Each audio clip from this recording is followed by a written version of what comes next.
Hey guys, how you doing? DC Train Guy here. A lot of people have been asking me for videos of what I did to use for my layout and what I used to build it and how I built it. So I figured I'd do a little video here of the stuff I used and how I used it and where I used what. So first things first is you gotta determine what size turns you're gonna use. Did an ogauge layout, so my turning radiuses were 0.54. So that's how far I had to go for my turn. So obviously, if you want to go bigger turns, 0.72 or higher, you have to obviously make your wood more spread apart more. To go 0.54, I had to go 6 feet across from end to end to my wood, which I suspended it from. As you, some of you guys that follow me, I have two parts of my layer. One where I suspended it, and the other part where I'm using brackets, shelving brackets to hang against the wall. So on the spot where I used, I suspended from the ceiling. I went 6 feet from end to end with the wood, just to cover the turning radius for 0.54 track and my inner track too, which I bent using guard flex track. I bent it I believe in 0.45 is what I got for that one. I was able to bend that, so that's what I got. So first things first, what I used, once you determine your wood, that's going to determine, once you determine your turns, then it's going to determine how wide you're going to go. Like I said, I went 6 foot to cover my turning radiuses. So what I did for plywood wise, I used regular plywood from Home Depot. I got 5/8 plywood, a little stronger than a 1/2 inch, and not as big as 3/4, and a little bit cheaper. So I went with 5/8 all the way around. I used, I think, about two and a half sheets. I believe I used. Had some wasted spots and a little piece I wasted, but it is what it is. So where I suspended the layout, where I made my brackets, I used 1x4s. So I just cut 1x4s across to support the bottom of it. So the plywood sat like this, as you could see in my layout, like this. So that's how I went like that. So I kind of made like a little shelf for it. That was that. So I made actually the 2 tracks. So I cut this at 12 inches wide to get 2 tracks, to cover 2 tracks. Obviously, you want more tracks, you can go wider, but I went with 2 tracks, 2 main lines. So that's what I went with, 12 inches. And then where my yard is behind me, that one I went wider, which I went to, I believe, 18 inches. I think I went with that one. So yeah, so 18 inches. So I'm getting 2 main tracks. I got a siding on there, dead end siding, and then I got switch siding on there too. So and so that's what that was. And then I caught the beams in the ceiling. So what I did with that is once I caught the beams, I screwed in these are called lag bolts. Lag bolts with 1/4 inch threads on them. So when I found the beams up in the ceiling, I used, I believe, probably like a 3/16 bit, drilled a little pilot hole in there to catch the beam, screwed it in. I found the best way to do it is if I screw this in, I put a nut on this, and I put the coupling on here, which is a coupling to couple the rod. And once I did that, I used a ratchet and I cranked it into the wood beam. So I locked it in pretty good. So once I did that, what you do is, so this is how it was right here. So this is the lag bolt going into the wood beam, and then here's my 1/4 inch rod that I used as my hangers. Put a coupling on the end of it. So the coupling went like this on here. That's how the coupling is in here, like this. And then, so the rod was like this. So pretty much you in here like this. This is where it was. So I screwed it in here like this, and this is how it was in here. So pretty much like that. So I just measured this to the length I wanted to. I mean, you can measure this whatever length you want. I used, I believe I'm 72 inches from the floor to the bottom of the plywood. So I just took whatever measurements I needed, and that's what I did. And then what I did was to hide the rod. A lot of people ask like what was under what I did. So what I did to hide the rod is I used PVC plumbing pipe. So I just 1/2 inch plumbing pipe. Got that from Home Depot. I put this in here like this. Screw this all the way up to the ceiling. And then I just put the washers in here to lock it in. And then the nut. And pretty much I just laid it there just like this. So some spots are loose, some spots are tight, but I made a little space so you can crank the nut down on the bottom to lock your wood in to make it support. So that's what I use with that. And then some spots I had to use actually toggle bolts because there was 1 or 2 spots where I wasn't able to catch a stud in the ceiling, the beam. So what I do is I just use a toggle bolt. I just screwed the toggle bolt into here, put this in. Actually, I used this washers too first. So what I did was, to hide it, I think I got a washer here, which I spray painted the washers white so you couldn't see them. So I put that up there like this, and then put the toggle bolt in, screw this up, and then when I put the pipe in, this went in like this, and you kind of hid, so something like that. So the toggle bolts are used just for sheetrock. You know, you can.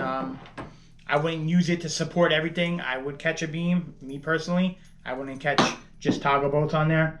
So where I would just try and catch as many beams as possible if you could.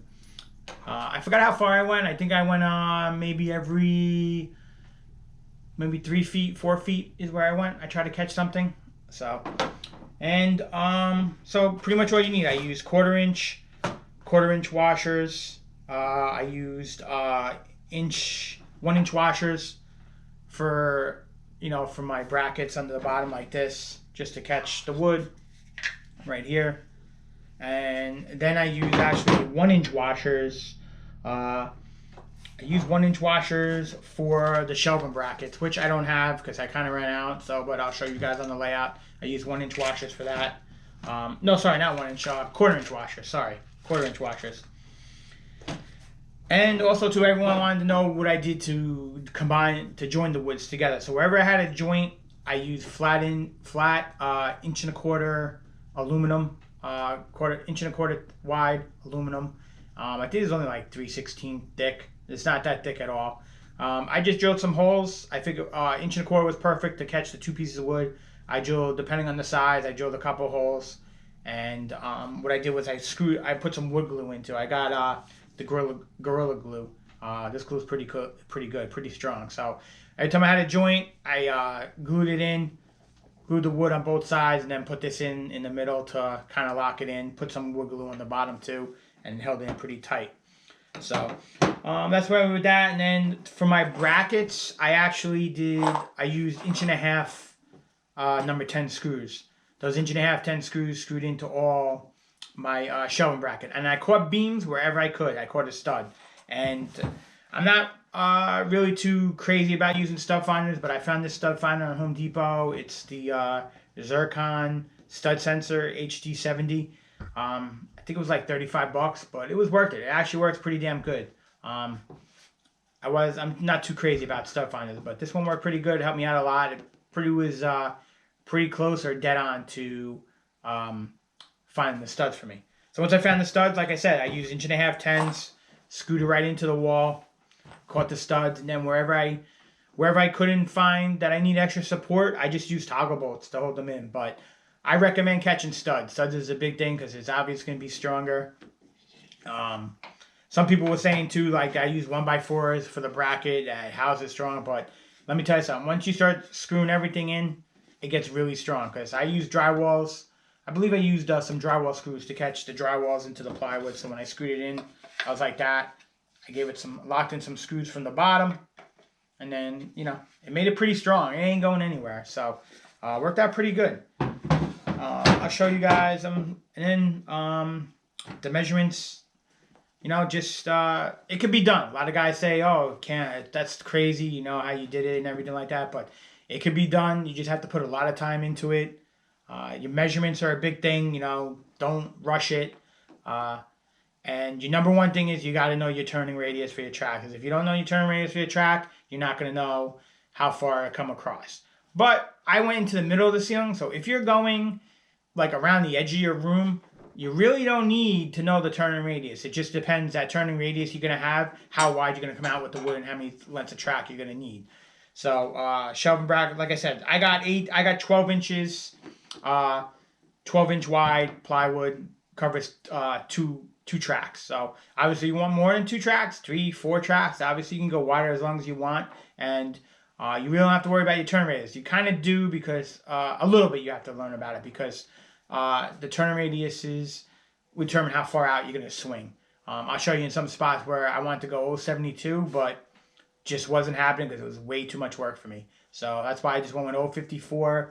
Kind of stinks because a lot of engines run on 0.72. Some of the old engines I got, but a lot of new engines they're making now, they're making new engines now to go on 0.31 and 0.54. So, but hey, that's what it is, man. You can only do what I could do, you know, and that's what it was. So, but I'll take you a walk around the layout, and I'll show you what I did to, you know, how I mounted everything. Alright guys, so this is where I'm at right now. So, as you can see, this is the 1x4 underneath the bottom. Right here. And right there. My plywood here is 12 inches from end to end, which covers my 2 tracks, as you can see. So I did that. And then here is the pipe with the threaded rod. You can see a little bit of the threaded rod on the bottom. PVC up there. I caught studs here. This is one, it's a little loose, so I was able to pull it up a little bit, give it a little tight. I tightened down here to lock this in, but you can see I'm shaking this thing. I'm moving it, and it's not doing anything. So it's not moving at all. So here's another one here too. You can see what I did. So this one's pretty loose up there. So it's not too bad there. And I believe the only really one I used the toggle bolt for was this one up here. You could kind of see, I put the camera up there. You see that's where the toggle bolt is. It's a little loose there too. I put a nut up there. So I think this was the only one with the toggle bolt. It might not be the toggle bolt. One of them I used a toggle bolt. I can't remember which one it was, but and this, you can see, like, it's strong. I'm shaking this thing and it ain't moving. So it's pretty good. And then I'll show you over here where the brackets are. So if you look over here, here's a bracket here. Just your typical shelving bracket from Home Depot. Like I said, this is a 12-inch. This is 12 inches. This shelving I made was 12 inches from end to end. And then the bracket I think was a little less than 12 inch. I mean, this might be like a 10-inch shelving bracket. So caught studs here for sure. Definitely caught the studs. And then you can see here where the aluminum is where I joined everything. You could see I cut, I don't know how, whatever this was. I just measured this, and then I drilled some holes in my drill bit and threw 1/2-inch 10s in here.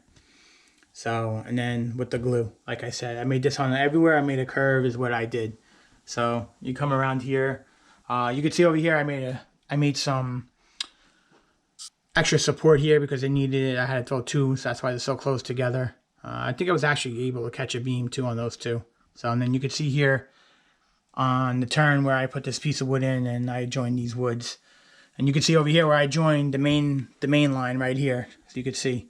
I painted this one already, so I don't know if you could see it too much, but this is where it's right from here. It's painted in and joined in.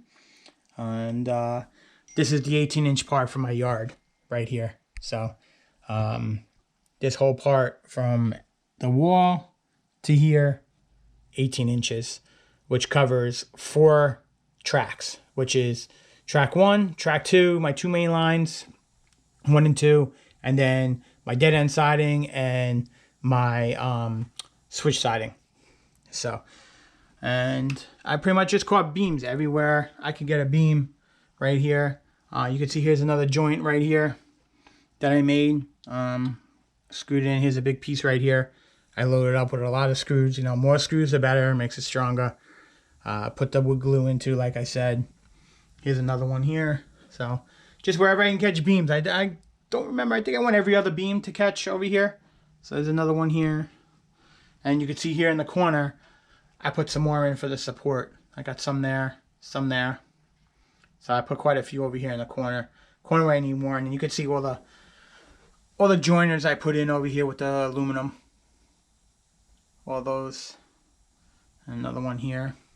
And here too, I had to put some more to join them in together because it was a little weak, so I added an extra bracket. I believe this one might be a toggle bolt right here. I couldn't catch a beam. So, and same thing here with the joiners. So, and I joined these in with the end, everywhere around the curve. And then same thing right here, 12 inches. This is 12 inches too from end to end on this side. So, like I said, everything you could do depends on the length of your track. I was saying 072. Obviously, I would have needed a wider turn because 072 would have brought me all the way back out to here.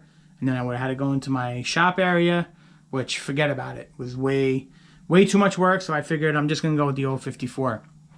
So, and I got 054 curves all over. So if some of you guys follow me, you can see I got 054 curves on every single curve. Like I said, the only one I bent was the 045 curve that I meant. So same thing, I'll go around the whole layout, but here's another one here.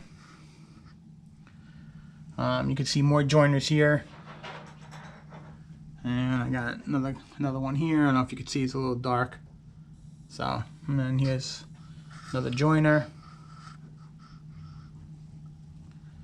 And then another one here. So, that's pretty much it, guys. Went around the whole layout of what I got. So, it's not that bad at all. You know, pretty easy. You guys got any questions, let me know. You know, feel free to message me. You know, ask me on the comments. I'll be happy to answer your questions. But it wasn't that hard at all. So, and here's what I'm talking about, where it was I got 6 feet from end to end. So from this end here to this end here is 6 feet, which covers my 054 turn from my outer turn, which is my 054. So from the outside all the way to outside gives me enough room. Obviously I went 12 inches because I left some room on both sides. If you could see it here, you could see that there's some space between the wood and the track. And same thing on the other side too. You could see I have space in between from the track and the edge of the wood. I want to leave some of that. Then my turns, I would just want to leave turns, you know. I added the extra wood on all the turns. So, which was right there. So figured, God forbid I have a derailment or something on a turn, at least I have some sort of little protection on that. But it could be done, guys. It's not that hard. Like I said, it's all about measurements. Just once you get any measurements in, you can put it in and it can be done, you know. But I highly recommend catching studs, the beams on the ceiling, because it really is. If you could see, look, I'm moving this thing, it ain't moving anywhere. It's in rock solid. So, but you guys have any questions, let me know. I try and put all the list of materials I use for this project and building this layout in the link. You know, I'll throw some links in there too. You can find some of this stuff. But that's about it, guys. So I'm glad you guys taking a look at this video and everything, and let me know what you think. You know, any questions, like I said, feel free to post them in the comments and I'll answer them for you. But thanks for checking out the video, guys. I appreciate you following me. If you don't follow, please hit the follow button. I appreciate it. And you guys could also find me on social media at DC Train Guy. Just look up DC Train Guy from same name everywhere. All right, guys, take it easy.